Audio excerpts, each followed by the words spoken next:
desenvolvedores que têm contribuído com a questão da diversidade e inclusão social, seja pela origem, gênero ou sexualidade. Entre os desenvolvedores que estão aqui, o convidado internacional, o Dr. Menno van Peltdien, da Holanda, responsável pelo Games for Diversity. Vai ter também aqui o Bruno Araújo, responsável pelo jogo Diana, que trata a questão da transfobia no Brasil. João Brandt, criador e desenvolvedor do jogo Dandara, inspirada na heroína Dandara dos Palmares, e Tiane Pixel, mulher trans, desenvolvedora do game Unsighted, que é finalista do Big Festival 2018 na categoria Melhor Jogo Brasileiro e Melhor Jogo do Big. Para compor a mesa, então, a gente convida ao palco Menno van Peltdien, por favor. Palmas para ele.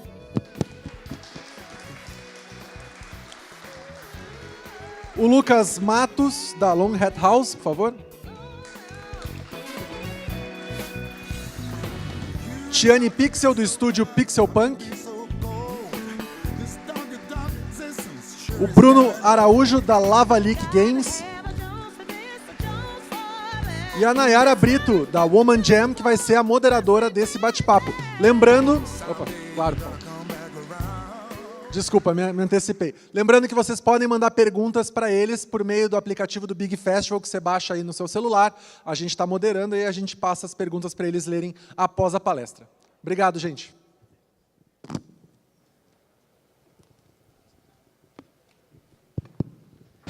Olá, pessoal.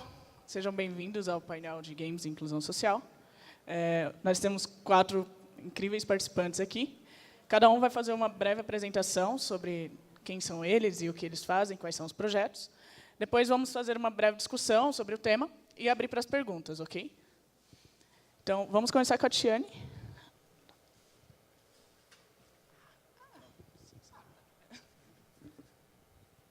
Oi, então, a gente vai falar bastante sobre diversidade e representatividade, que é uma coisa que está muito em voga hoje em dia, né? Mas eu queria mostrar tipo, como que isso é importante e como não cair, às vezes, em certos buracos que tem na hora de tentar abordar a diversidade nos jogos ou nos produtos que vocês estão desenvolvendo, no geral. E também falar um pouco sobre como que esse tipo de coisa pode impactar a nossa vida e mostrar exemplos de como fazer isso bem feito. Eu sou a Tiane e eu estou desenvolvendo o jogo Unsighted, que está concorrendo a melhor jogo e a melhor jogo do Big Festival. Então, dá para jogar o jogo lá fora, quem quiser jogar e tal. Mas, especificamente, eu não vou falar muito sobre o meu jogo, porque o pessoal sempre pergunta se o seu jogo é sobre assuntos LGBT ou aborda a transexualidade de alguma forma. E não diretamente, assim. É aquela coisa, tipo, eu não estou 24 horas por dia pensando nisso e tal. Então, meu jogo não aborda isso diretamente, mas eu tento fazer isso de uma forma mais sutil. Então, eu acho muito... tá com uma apresentação antiga. Eu tinha dado uma nova. Enfim. Bom. E, como eu estava dizendo, tem muitos problemas assim, na hora de abordar personagens trans, LGBT nos jogos e na cultura pop em geral.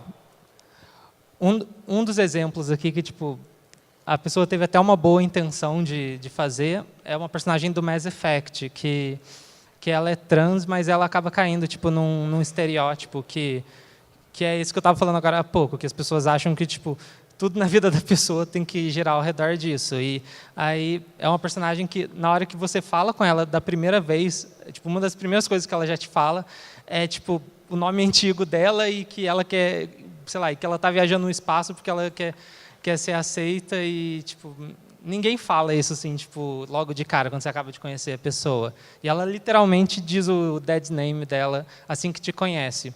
Então, isso é um problema que acontece muito, assim, tipo, às vezes a pessoa até tem uma boa intenção na hora de trazer mais diversidade nos jogos, mas não consegue fazer muito bem, às vezes por falta de um tato ali, de ter alguém para dizer o que pode estar melhor, o que não está muito realista, o que pode ser meio ofensivo. E um problema que rola muito também, seja em jogos, na cultura pop em geral, é a representatividade de personagens femininas no geral, assim. Mesmo tipo sendo, sei lá, 50% da população do mundo inteiro, elas ainda são consideradas uma minoria, porque Tipo, a gente acaba sofrendo tipo, diversos problemas no mundo todo e na cultura pop você vê alguns estereótipos tipo, ruins sendo replicados cada vez mais.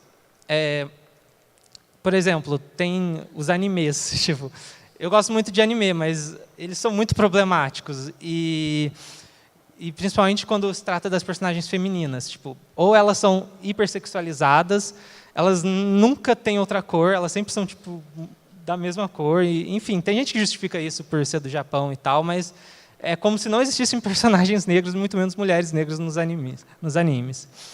E mesmo quando é um anime direcionado para o público mais feminino, sempre acaba caindo em estereótipos muito conhecidos, assim, tipo uns arquétipos bem padrõezinhos e as personagens visualmente não tem muita diferença uma da outra. Você olha aquelas 5 ali embaixo, elas parecem a mesma pessoa, só com um cabelo diferente. Você não tem personagens gordas, você não tem personagens tipo com uma aparência diferente. Todas elas são muito padrões, assim.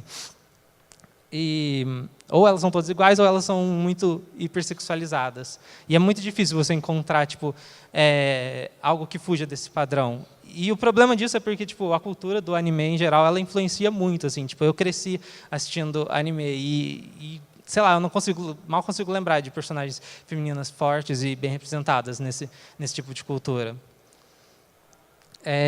Então, e aí, para contornar isso, eu acho que tem alguns produtos estão conseguindo fazer isso de uma forma melhor. Tipo, eu acho que um grande exemplo de quem acerta muito bem a diversidade, tanto tipo, de personagens LGBTs, personagens femininas, diversidade de corpo, é o Steven Universe, que ele consegue trazer um cast assim, de personagens quase inteiro feminino e com tipo, gente das mais diferentes aparências ali. Você pode ver que tipo, tem personagem mais gordinha, tem uma personagem que é muito forte, tem uma que é mais magrinha e todas elas tipo, são tratadas com respeito, assim, tipo, você não tem uma hipersexualização de ninguém e é legal que ele também brinca um pouco em quebrar certos padrões de gênero, que é algo muito importante também quando se trata desse assunto, porque não adianta você só fazer personagens femininas muito boas e continuar representando, sei lá, masculinidade tóxica em personagens masculinos e dando isso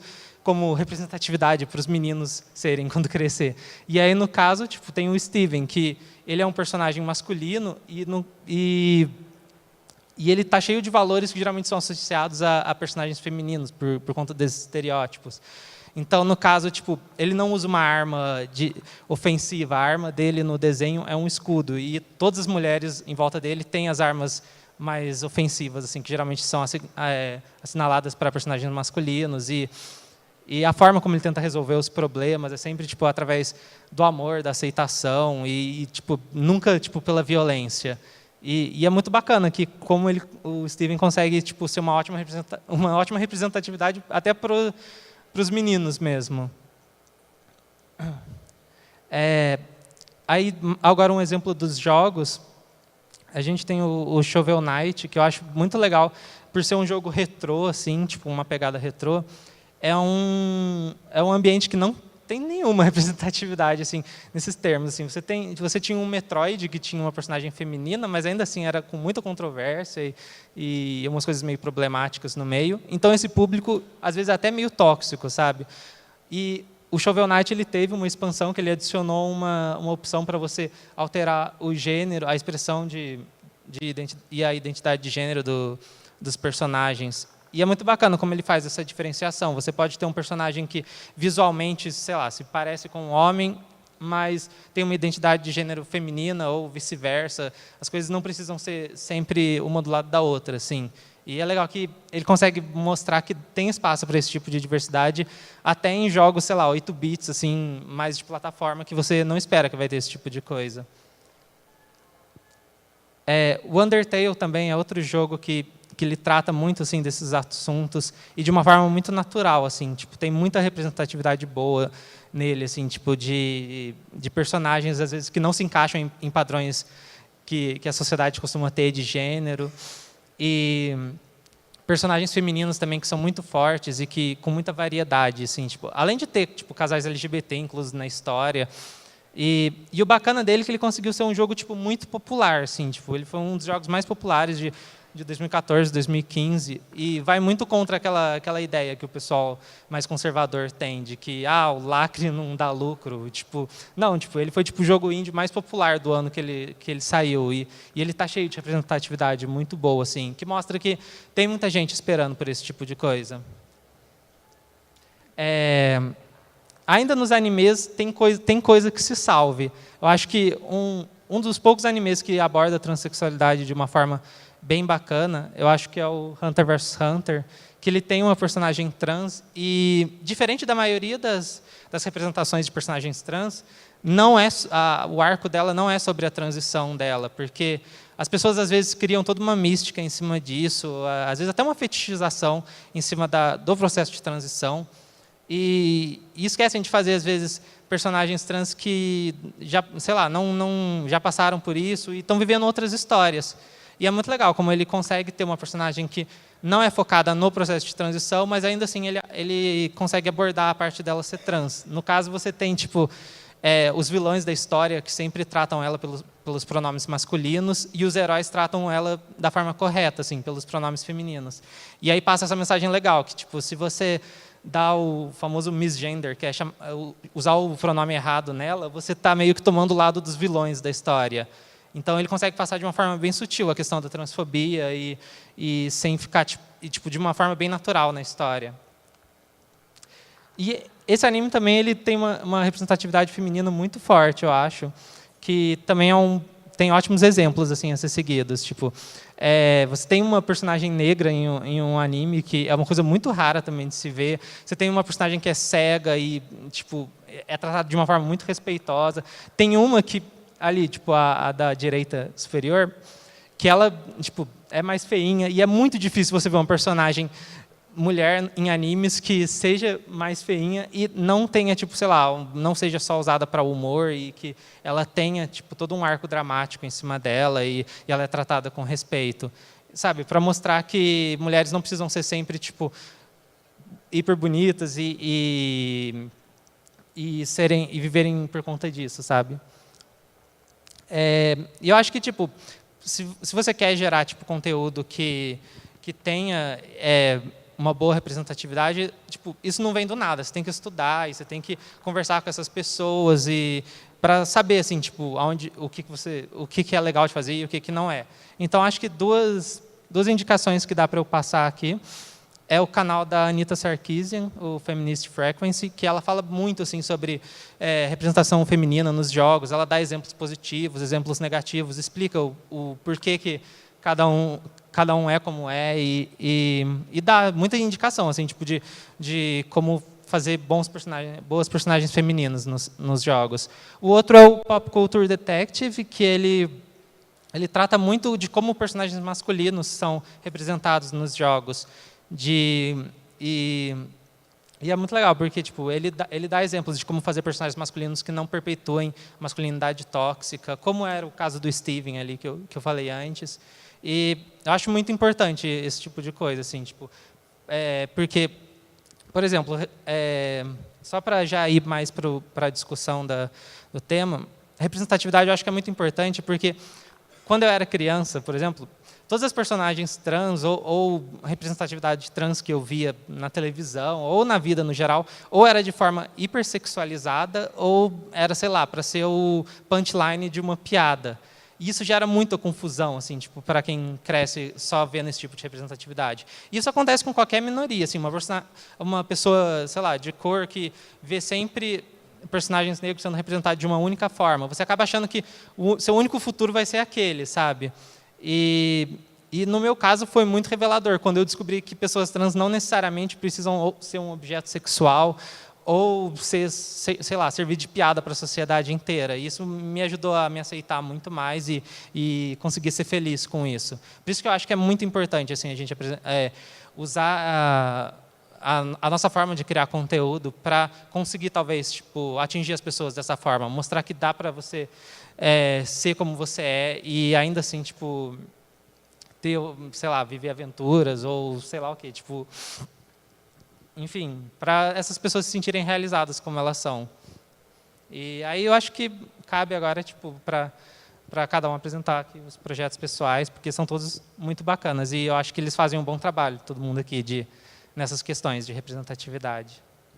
Muito bom. Agora nós vamos passar para o Meno, que ele vai falar um pouco sobre o projeto dele.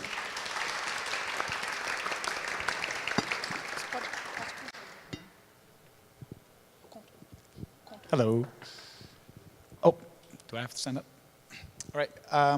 Good afternoon. My name is Menno Deen. I'm from the Netherlands, and oh no, it's kind of confusing to have this on this one. Do I have a presentation? Nope. All right. We have a foundation called Games for Diversity. We've been around for a couple of years now. We started in 2013. And I was at GDC, and the whole gender discussion finally took off in the game industry. And I thought, wait, this is really, really important. However, we're just talking about stuff and we're not doing anything.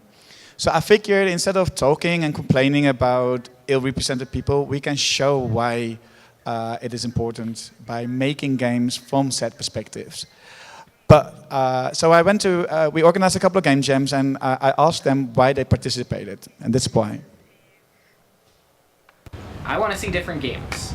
Make a great game with other people. The main reason I signed up is to meet people. Games that are different are sort of inherently more interesting. They're better, they're unique.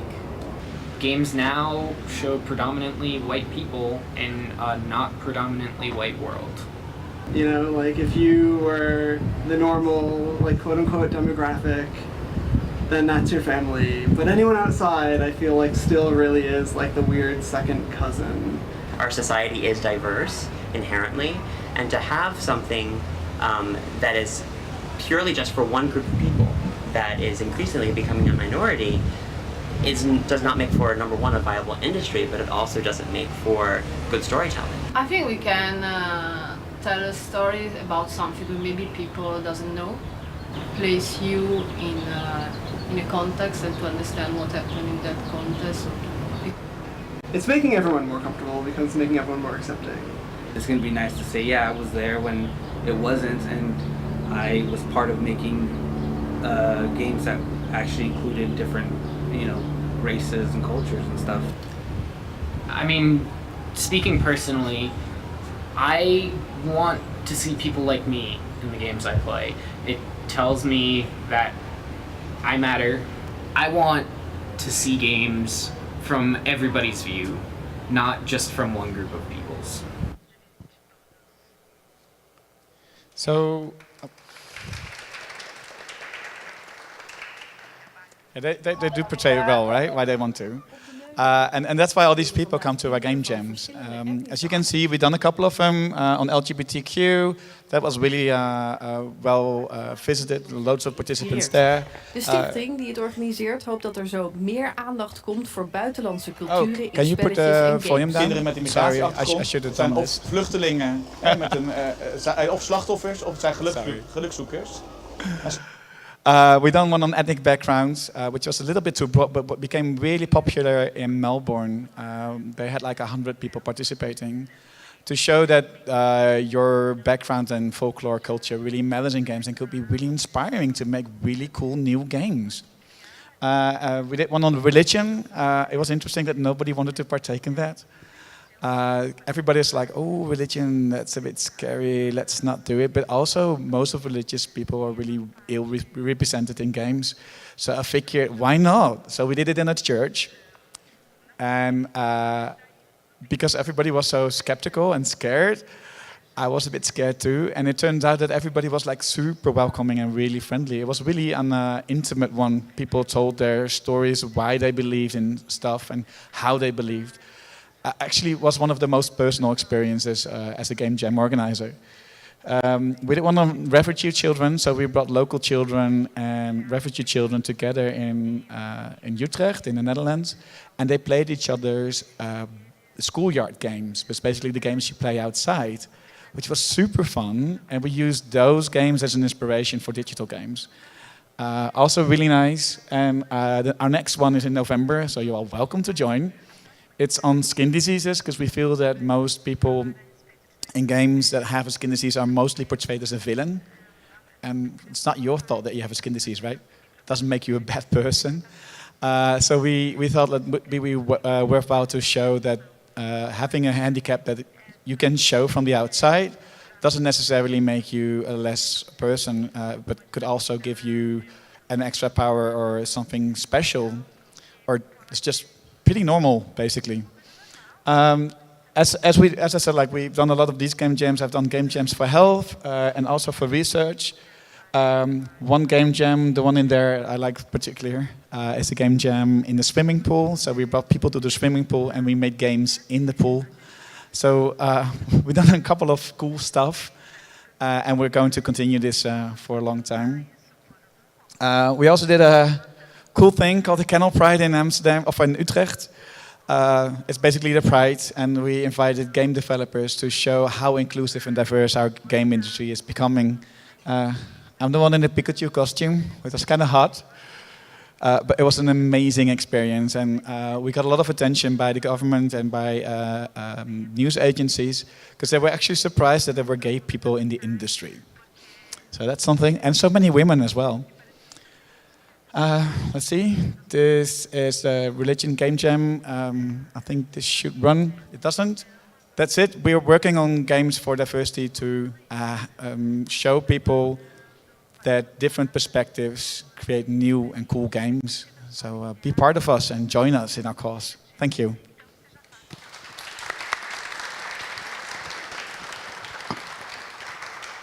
Muito bem, agora nós vamos falar com o Bruno.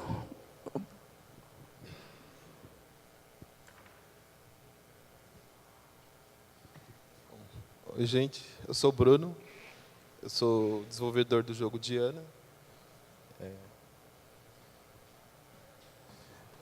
Vou primeiro falar um pouco do jogo, antes de entrar no tema do painel. O que é o jogo? Ele é uma visual novel, ele é muito focado em diálogo. Mais perto? Ah, tá. Ele é muito focado em diálogo. Praticamente é só diálogo o jogo, a única mecânica que ele tem inventário também, exploração, mas é basicamente isso. Ele é um jogo totalmente realista, sem nenhum elemento fantástico. Ele se passa na cidade de São Paulo. Por isso, eu escolhi São Paulo porque é um lugar que eu conheço melhor, né? E se passa também no ano de 1984, por motivos do roteiro mesmo, né, do jogo. A forma como a história acontece é dividida em 4 atos. Isso vai ser relevante para o próximo slide que eu vou falar. Cada ato ele tem um arco dramático próprio que no total tem um arco dramático geral, né? Bom, o que me levou a fazer o Diana foi basicamente 2 coisas, né? Que foi a influência dos jogos que eu gosto, né? Que são normalmente jogos focados em storytelling, como Gone Home ou Life is Strange. E também eu tinha vontade de fazer um jogo que tratasse de questões de inclusão diretamente, assim. Porque é muito comum você ver os desenvolvedores tratarem do assunto de inclusão, só que de forma mais periférica, sem ir direto no assunto, né? E no Diana eu quis fazer exatamente isso, ir direto nessa questão. A forma de fazer isso para mim, a Diana, a personagem, que é a personagem trans, ela já está no projeto desde o início, que eu queria ter ela. E conforme eu fui desenvolvendo o projeto, eu cheguei à conclusão de que eu deveria usar a minha perspectiva na história, né? Que no caso você controla o Francisco, que é o protagonista, que a história, esses arcos de cada ato conta a evolução do Francisco enquanto enquanto ser humano, né? Enquanto ele vai aprendendo e amadurecendo e se tornando uma pessoa melhor por aprender mesmo sobre questões de inclusão porque o jogo todo a Diana ela é uma personagem que está presente no jogo inteiro, só que você vê ela muito pouco, né? Porque o objetivo do jogo é você encontrar a Diana, que ela desapareceu. E o Francisco, conforme ele vai indo atrás, investigando, ele vai conhecendo pessoas que conheceram a Diana e você vê a perspectiva de cada pessoa, do que ela acha da Diana, e quem é a Diana. Você vai aprendendo quem é ela, né? E isso faz parte da evolução dele, porque o Francisco, inclusive o jogo, ele tem muitas cenas de transfobia e cenas de preconceito, porque a minha intenção é que o jogo seja uma forma de aprendizado para as pessoas que sabem muito pouco mesmo sobre o assunto, assim. E que, assim como eu, antes de fazer o jogo, e ainda estou aprendendo muita coisa que eu não sei, né? Esse jogo tem a intenção de uma forma educativa, assim, até, né? Tipo, ele não é um jogo feito para pessoas trans ou pessoas, mas ele é feito para pessoas que não conhecem mesmo o assunto, para aprender coisas básicas mesmo, que nem a Tina está falando da questão do nome, ou tipo da confusão que as pessoas fazem de orientação sexual e gênero e tal. E isso são coisas que eu quero abordar, que eu abordo no jogo, né? Bom, além disso, bom, aqui é só para falar do jogo. Quem quiser conhecer um pouco mais, tem o site, já tem também a loja no Itch.io. O primeiro ato do jogo está em desenvolvimento ainda, ele está em uma versão alfa. Por enquanto ele não está aberto para o público, mas as pessoas já podem visitar o site e requisitar uma chave. E também hoje eu vou estar no stand da SPCine nesse período das 5 às 8 horas. Aí, por último, eu quis deixar esse slide com pessoas que me ajudaram direto ou indiretamente, né, a abordar as questões, que se o Diana fizer 10% que essas pessoas fazem, já vai ser muito bom. Assim. E é isso.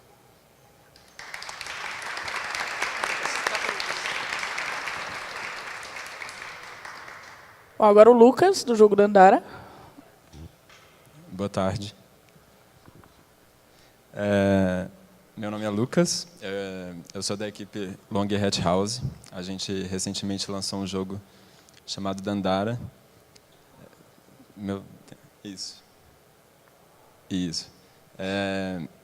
E aí aqui eu queria falar um pouco, eu estava pensando como que eu podia adicionar esse painel.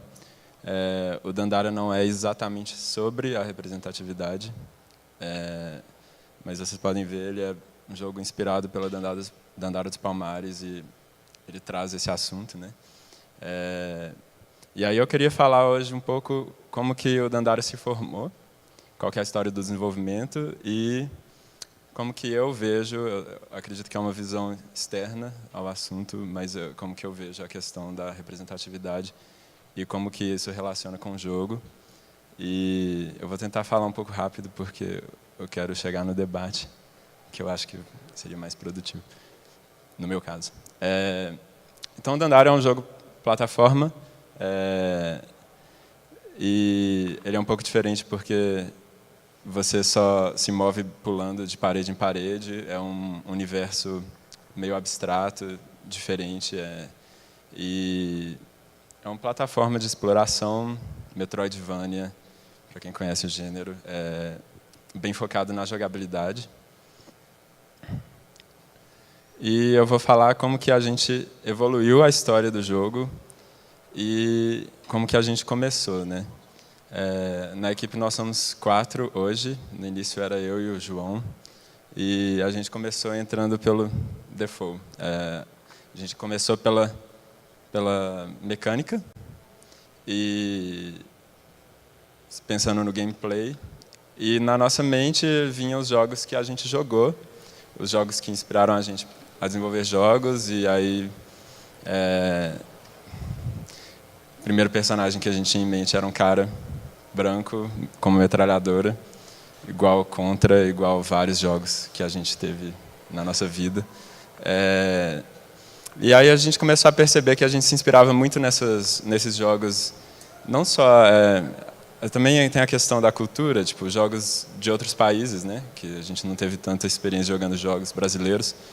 E a gente sentia que esses jogos falavam de coisas que não estão próximas da gente, assim, tipo, muita coisa militar, muita coisa que não representava a gente. Então a gente começava a falar assim, talvez se a gente falasse de assuntos mais próximos, coisas que a gente vê, a gente teria mais naturalidade, seria mais fácil para a gente, assim, tipo, seria mais natural, e a gente faria coisas com maior qualidade e mais interessantes também. E pelo fato de não ter muita coisa, não tinha coisa brasileira bastante para a gente jogar, seriam diferentes também. Então, a gente começou a procurar assuntos próximos da gente, coisas que a gente aprende na escola, né?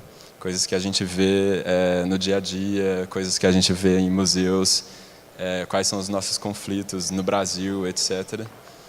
E a gente chegou ao assunto da escravidão no Brasil, e é um assunto que a gente pensou em abordar no início, e é um assunto muito pouco abordado, na verdade, em jogos. Eu acho que eu não sei muitos jogos que falam sobre esse assunto.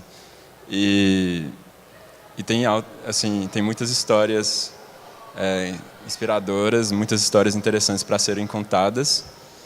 E a gente começou a procurar inspiração para personagens e tal.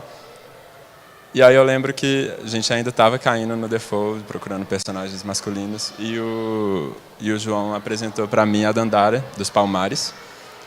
E aí a Dandara dos Palmares foi uma inspiração óbvia, assim, para a gente. Tipo, ela é muito interessante, assim. Ela era uma pessoa de liderança no Quilombo dos Palmares.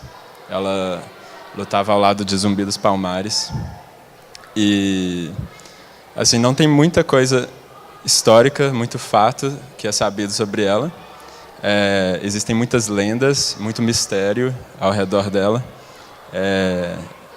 Sabe-se que ela era uma guerreira, que ela era estrategista, que ela participava realmente das batalhas no Quilombo.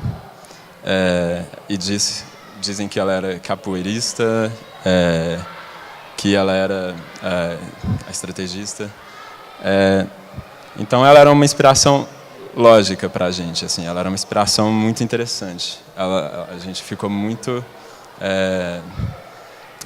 apaixonado pelo personagem, assim, que a gente começou a desenvolver inspirado nela.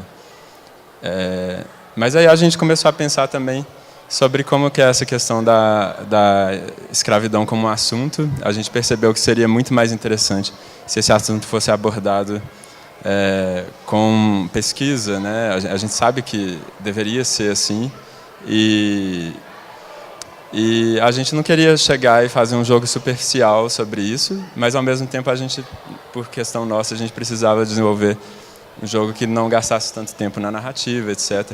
Então a gente pensou em fazer uma coisa diferente, que é tipo alterar a história, pensar numa outra coisa mais próxima da gente.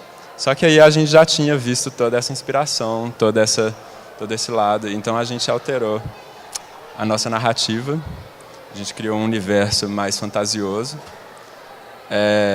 mas agora esse universo já era mais nosso, mais brasileiro, mais inspirado em pessoas de verdade, como a Dandara dos Palmares, que acabou sendo o nome do jogo Dandara. Ele não é exatamente um jogo sobre a Dandara dos Palmares, mas ele é muito inspirou a narrativa, a própria personagem, etc. Aí só para vocês terem um paralelo assim, do que a gente tinha na nossa mente antes e o que a gente chegou, e como é muito mais... hoje é um personagem muito mais interessante, na verdade, né? Porque é diferente, porque... E aí eu vou voltar agora ao assunto, como que a gente chega... como que o Dandara se relaciona à questão da representatividade. e da inclusão social aos meus olhos, né? É claro, tem a questão da representatividade. O feedback que a gente recebeu foi muito legal. Como não era um jogo assim exatamente sobre isso, a gente nem esperava tanto o tanto de carinho que ele recebeu e como que as pessoas, como que a gente recebeu relatos, né, de pessoas assim que entraram no mundo dos jogos até por causa do Dandara, porque se viram lá, porque gostaram da personagem, sabe? É um jogo muito difícil, é um jogo assim feito pensando em jogadores experientes, e a gente teve pessoas que nem eram acostumadas a jogar videogame entrando no mundo dos jogos pelo Dandara por causa da representatividade. Então, assim, eu acredito que ficou bem claro assim como que isso foi importante, pelo menos tipo, para a gente foi muito forte essa questão. E aí eu vou fazer uma análise rapidinho e eu quero abrir para o debate, no caso. A gente recebeu muita parabenização sobre isso e, pô, vocês fizeram muito bem, tá, um personagem negro. E aí eu acho que a gente recebe às vezes até uma parabenização que é um pouco é o crédito para a pessoa errada. O que a gente fez foi ter a inspiração numa personagem, numa pessoa de verdade interessante. E o que a gente fez foi simplesmente ter os olhos abertos para isso. E esses olhos não foram abertos do nada.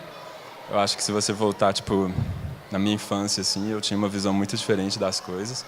E talvez esse personagem não aconteceria. E o que abriu os nossos olhos são esses debates e as pessoas que falam sobre esses assuntos. Então, acho que existe uma diferença aí de se o Dandara é a gente aplicando representatividade, tipo assim, a gente lutando pela representatividade, ou no caso é um resultado das pessoas que lutam. E aí a gente vê vários jogos assim com personagens negras e aí agora personagens trans e eu acho que isso tudo também tem a questão das pessoas que fazem isso pela representatividade, mas tem também o resultado desse trabalho. E aí eu acho que o Dandara é, por exemplo, um resultado. E eu espero que a gente tenha feito bem e a gente continue acompanhando e tipo abrindo os olhos para tentar fazer cada vez melhor e é isso. Obrigado. Aí eu vou abrir para o debate.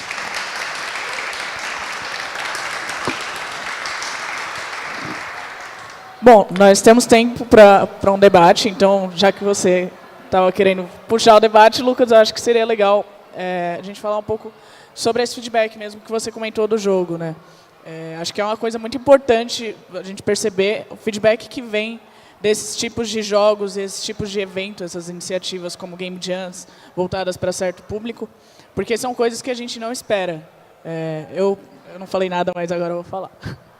Eu organizei a Woman Game Jam há alguns meses atrás, e foi a primeira Game Jam focada em um público específico que eu fiz. E acabei me surpreendendo, tem até algumas participantes aqui, acabei me surpreendendo com essas participantes, porque no final, numa conversa descontraída, elas vieram dar um feedback que eu não esperava.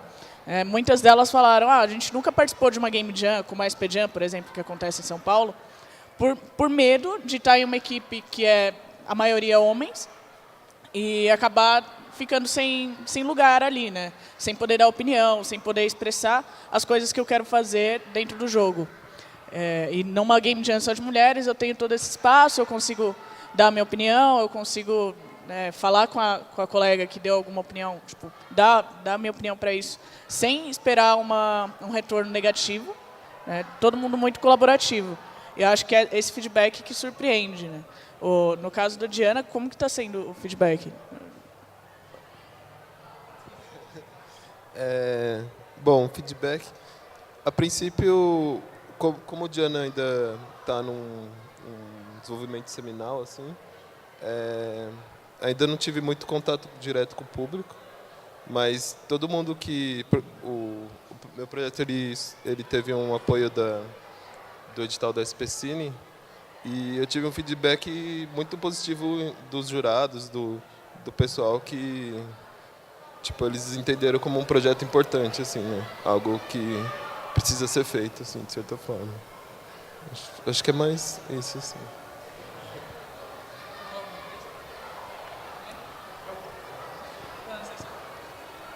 Quer falar alguma coisa? Você quer falar alguma coisa?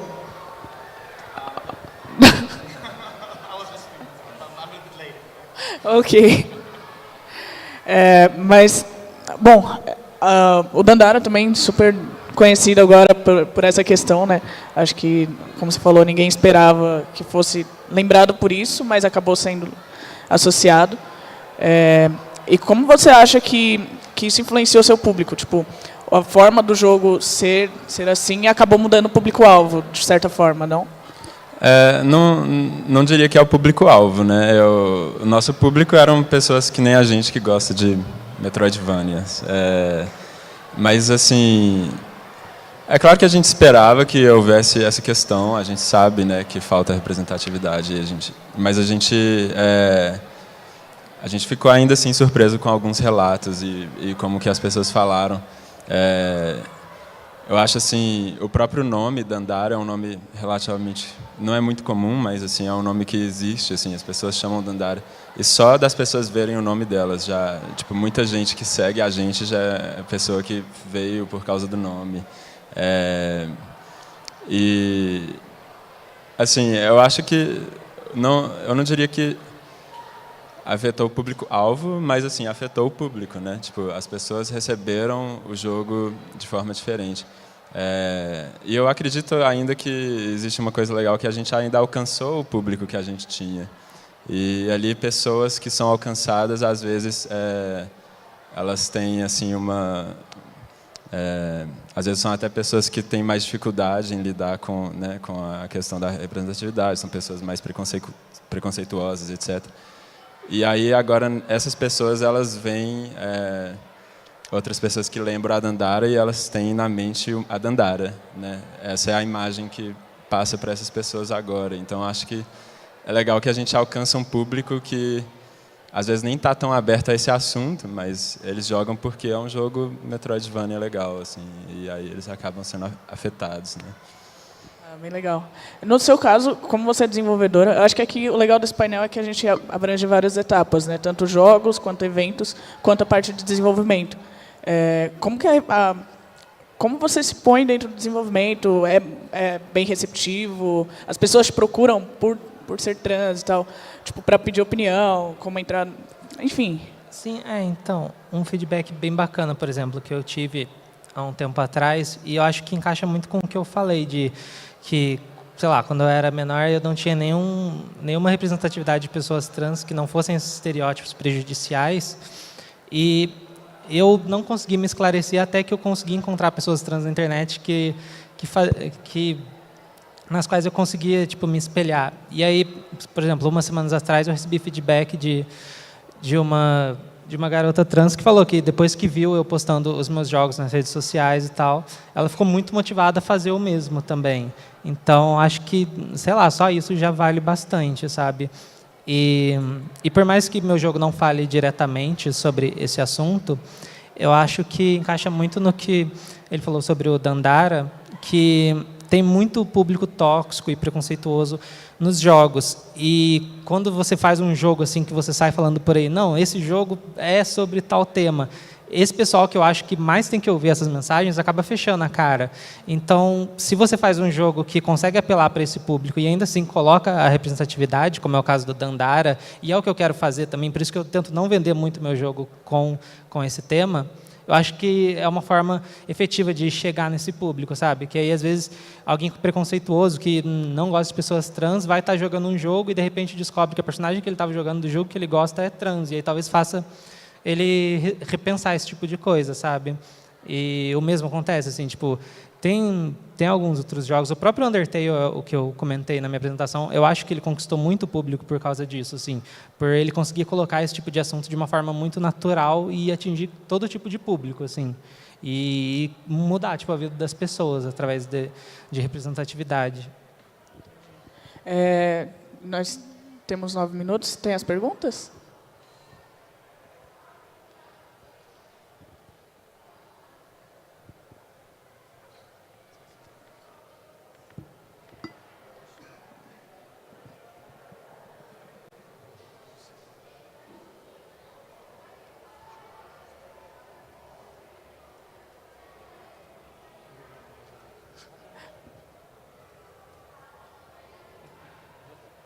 Tá. Enquanto isso, Meno, falando sobre Game Jams, você acha que... Qual que é a importância de ter Game Jams específicas? Assim? Tipo, por que é tão importante a gente focar em certos públicos para poder mostrar representatividade?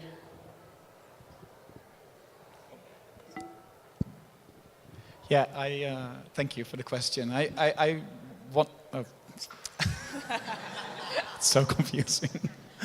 I ask myself that question a lot because by organizing a game jam for LGBTQ, right, you create stereotypes immediately by inviting all these people in. And when religion came, it was the same thing, but we had only atheists in the religion jam, which was kind of interesting. There was one Muslim and one Christian.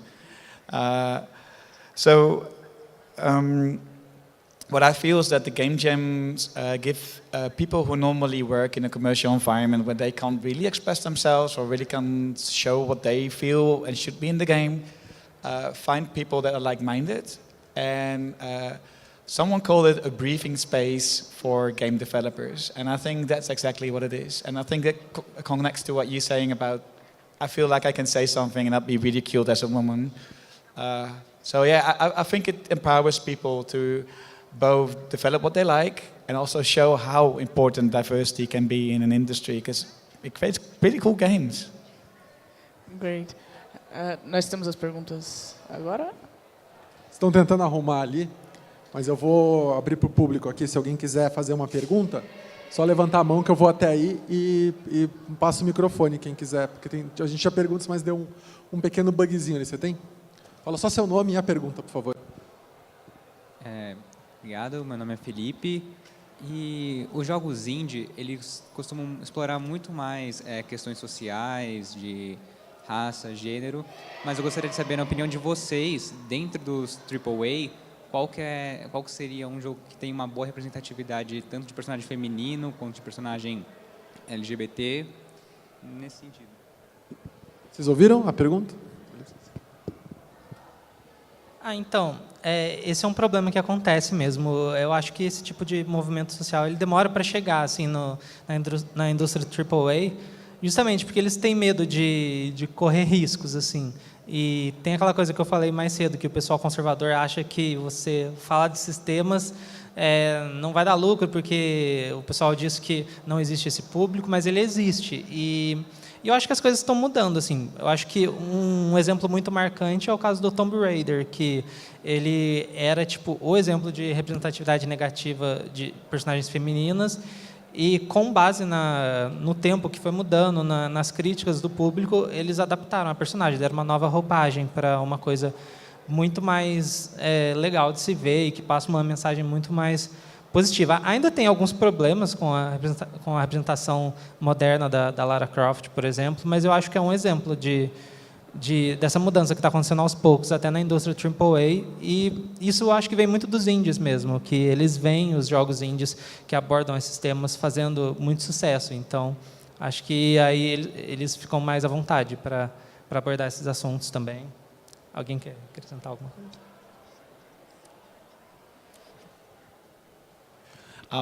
I think that I'm partly agree with what you're saying. I don't think it's about fear of risk, but also about readiness of the market. There's a lot of backslash when you put diverse characters in a game.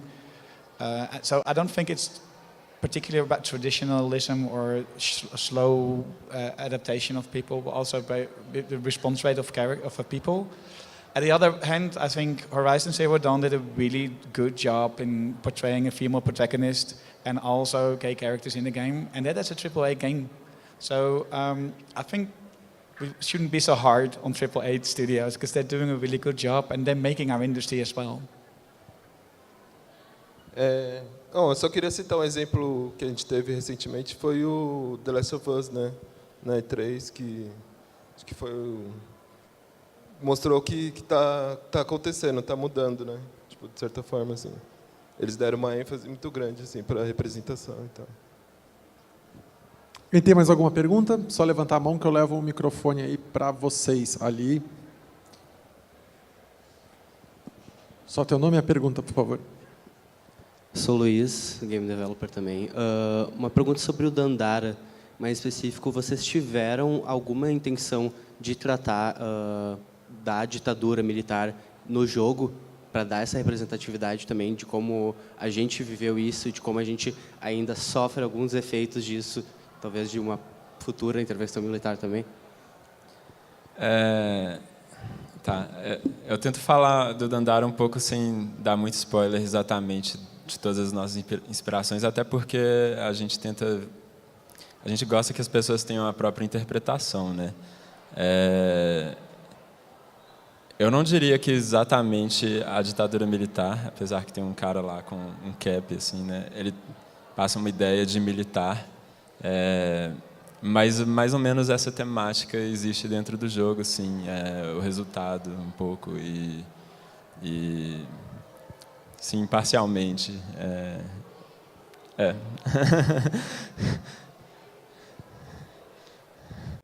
Mais alguma pergunta, gente? Eu levo o microfone lá atrás, tem duas. Querem tirar para o ímpar? Pode ser ele, pode ser. Nome e a pergunta. Oi, meu nome é Luiz. Recentemente a gente teve o Last of Us 2, né?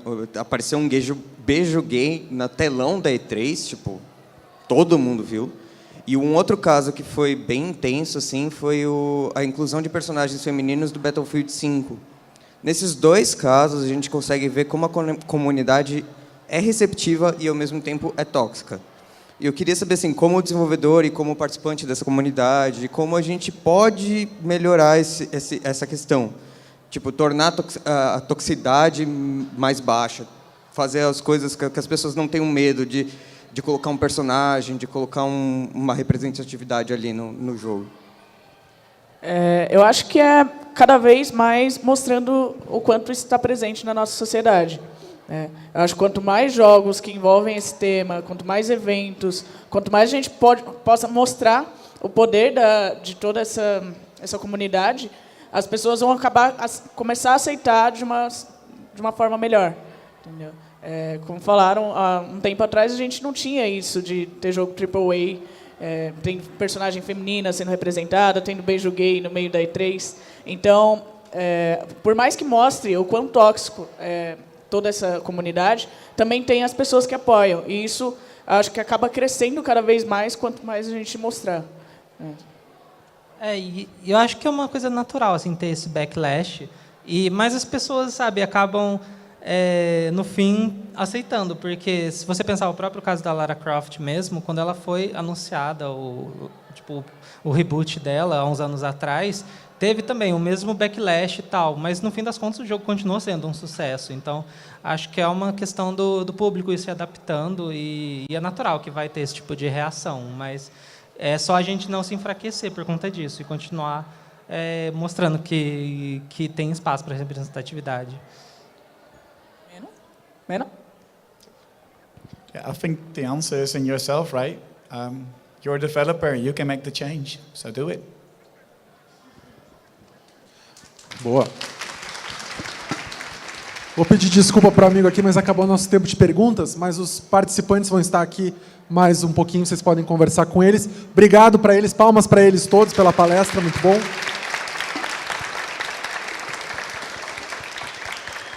Lembrando que o Big continua, daqui a pouco tem uma nova palestra, peço só que vocês saiam para poder retornar depois quem quiser e dar espaço para as outras pessoas e baixar o aplicativo do Big Festival 2018 para ver a sua programação e também mandar perguntas das palestras. Obrigado.